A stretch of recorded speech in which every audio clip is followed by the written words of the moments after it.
That's the biggest thing for me, trying to get that negative mindset out of our culture, because they still going back to, oh man, slavery, they did us this. And I'm like, you still harping on that, man. I never harped on that, because I can't change the past, but I can change the future. And I think you got to get used to us being successful. And I think a lot of us, we block our own blessings because we don't think that we could. So there's a lot of people mad at Master P for the comments that he made about slavery. But when we unpack this, what did Master P say wrong? Master P was talking about a mindset.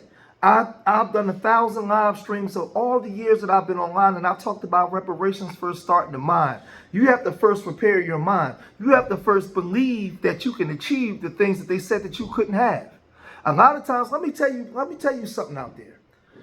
When we harp on slavery in our past and our history, and if we're not using that to empower us going forward, when I walk into a room, you're supposed to know that I'm a foundational Black American. I don't have to speak it, right? If we're not using that to empower us going forward, then it's used as a crutch. We don't need the Democrats and W liberals and all that kind of stuff using our history to make more money, to make money off of it. I've been saying this for years. We're supposed to take our story. Our 400-year story is supposed to empower us, to empower our communities, right? We can't just keep talking about in these think tanks over the years, just talking about it, we're manifesting nothing from it. I'm not mad at what Master P said at all, because I understood the context of what he said, because he didn't just say harping on slavery. He also talked about developing ourselves. And people just conveniently ignore that because you don't have the know-how to fix your problems. So you took what he said and traumatized it again. We don't always have to keep living in trauma. Everything don't have to be so traumatic. We actually can build. We have the ability to do these things. We wasn't born with one less chromosome. So people are so upset at Master P and they want him canceled. They want him this. Let me tell you something, man. Master P started No Limit Records, man, and took things to another level, man. On 84%, to the point where the government came after him, man, and wanted to take everything from him. Right? He come from the South. He's a foundational Black American. I agree 1,000% in what he said. We can't change. We know what happened to us. We got a documented history from slavery to Jim Crow to so many things that happened to us. We can't go back and change it. What we can do is do the same thing small hats do. Use that as our story to empower us. Use that as our story. The same way, you know, you better not say nothing again about those protected class people. We gotta look at the playbook, study it, and we gotta use our story now to a point where people are afraid to even speak out against us. If we're not doing it, then it's not being used as a strength. It's being used as a weakness against us, man. So let's look at some of the things that Master P has said over the years first. But I'm out of the music industry because there ain't no money in the music industry. And I know people might get mad and trip, but I'm just saying, y'all know it's a lot of things that we used to do. It ain't no money, and you know it done tapped out. They trying to figure out how to make money off of streams. When Snoop put a post up, said, man, I sold 1 billion streams. I only made this little money. Where the millions at? We knew where our money from because we had tangible goods. And that's why I got into the product game. We could actually have tangible goods. I told people all the time, product outweighs talent. Product gonna be around when we not here. Michael Jordan is still successful because of the shoes, not because of him shooting balls into the hoop. That been over. Now, you have a lot of people, I got to say it, and I got to be honest. Some of our people just want to be lifetime victims. We don't have to be lifetime victims. We don't have to be that. We don't have to believe the lie. We don't have to be what they said we was. We don't have to all the time be miserable and upset and be baby moms and be in prison for life and be... Well, we don't have to be that.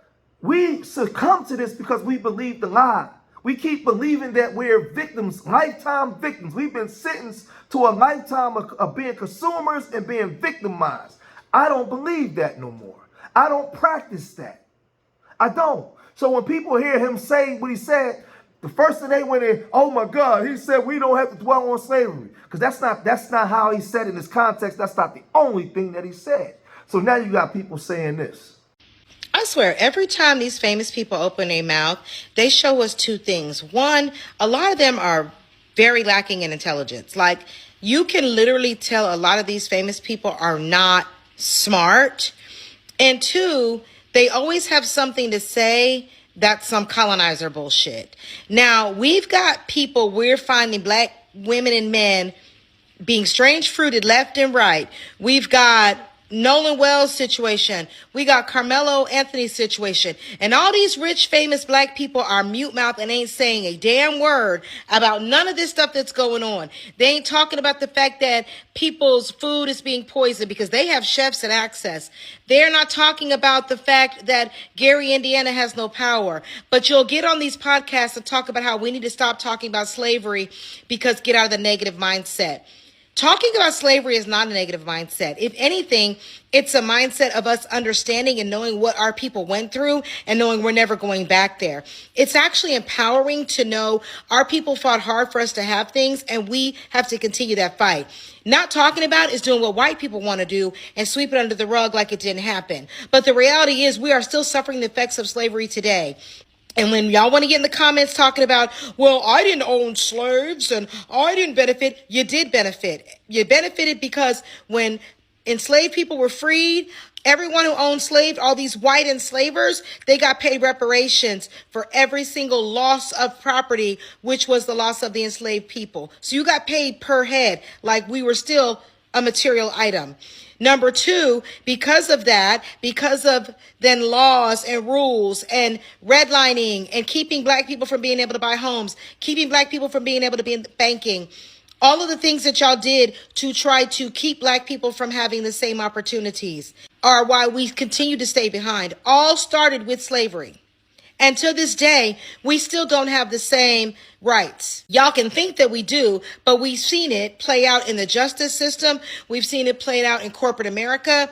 We see it played out daily where black people still don't have the same access and the same privileges as white people. So to say let's stop talking about it and acting like we're all equal and we're not is tone deaf as fuck and actually continues to show how y'all need to just shut up. If you're not going to say anything that is positive for our people, then just be quiet. Because you clearly don't read books, you don't know history, and you're just someone who got lucky and made it because you had a modicum of talent and a lot of will. But at the end of the day, if you didn't have that and weren't ready to be able to step and fetch it for white entertainment, you would not be where you were today. Just be quiet. But see, this is the emotionalism of our people. And I always say, the first thing I always ask people, don't put everything on athletes and entertainers to do stuff that you can do in your own community. How many black people have you worked with in your own community to be able to do anything in the last year or 2 years or so? What have you done? The onus is on you.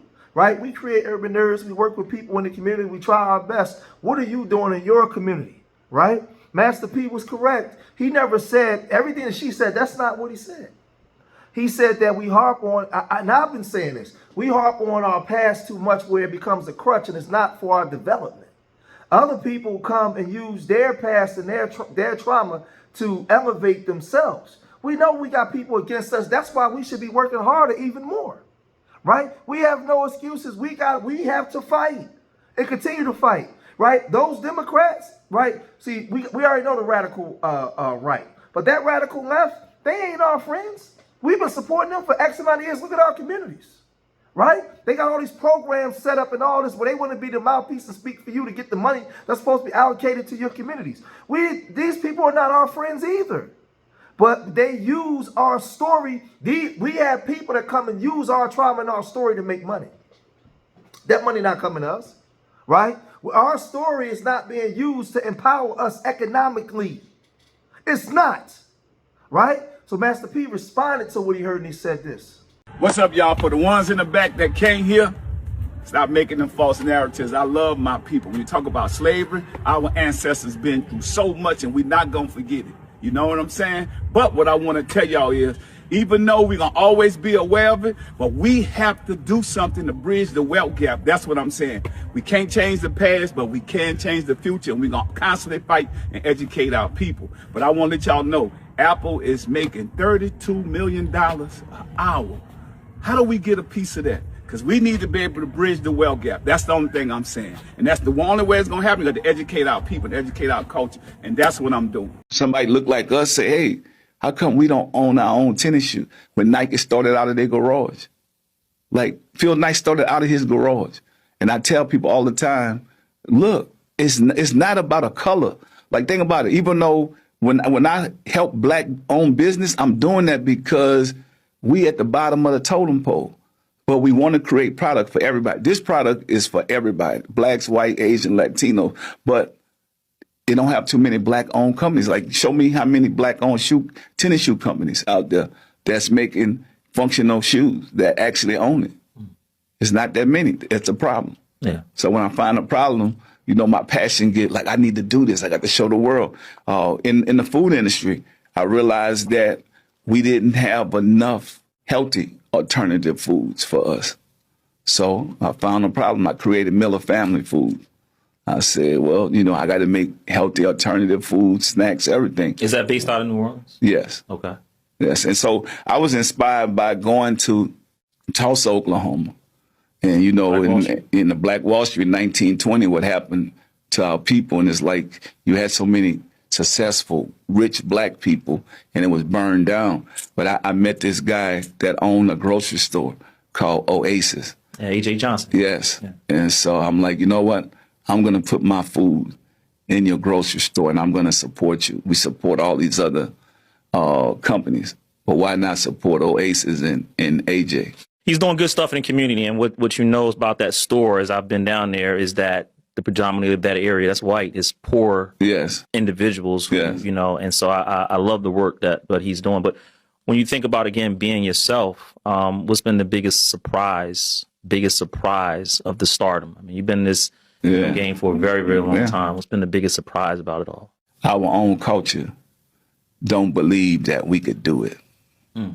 You know, because they just don't get it. They're like, how you could do this? I mean, like, if I could do it, anybody could do it. You don't have to be the smartest person in the world. You don't have to be a rocket scientist. You just got to have integrity and do good business. And these doors will open up for you, building great relationships. And I think that's the biggest thing for me, trying to get that negative mindset out of our culture, because they still going back to, oh man, slavery, they did us this. And I'm like, you still harping on that, man. I never harped on that, because I can't change the past, but I can change the future. And I think you got to get used to us being successful. And I think a lot of us, we block our own blessings because we don't think that we could. So shout out to P, because everybody knows this, but a lot of our people. You notice how these people move into our community? They say we got $1 trillion spending power, but we don't see it translating into the development of our own people. I told you the first part of reparations is in the mind, repairing the mind, understanding that you are capable of doing these things. You have way more freedoms today than your great-great-great-grandparents ever had, than your parents had. You have way more freedoms to go and work with your own people to develop and do things. You could say things today. Ain't nobody coming dragging you out your house and unaliving you as in the way that they used to back in those days. Do you have things that happen? Absolutely. But it's nothing as overt as it was in the 50s, the 40s, the 30s. We can actually do things today. We can. But a lot of our people are so traumatized, we can't see past our trauma. Our decisions are made solely based off the conditions that we're in. We can't see ourselves out of these conditions. We are greater than what they told us. We are much greater than what they told us. But everything we produce, we relinquish it over to everybody else. And this is what Master P is trying to tell you. Yes, we've been through slavery. Yes, we've been through Jim Crow. Yes, we've been through the black codes. Yes, we've been through systematic racism. Yes, we've been through institutional racism. Yes, they control the course. Yes, they do that. But the W man ain't God. Listen, he's not a supernatural power where you can achieve. We have the ability, despite what we've been through, to achieve. We done invented everything here. We have the ability to manifest things outside of what they said we were. And this is what he's trying to tell you.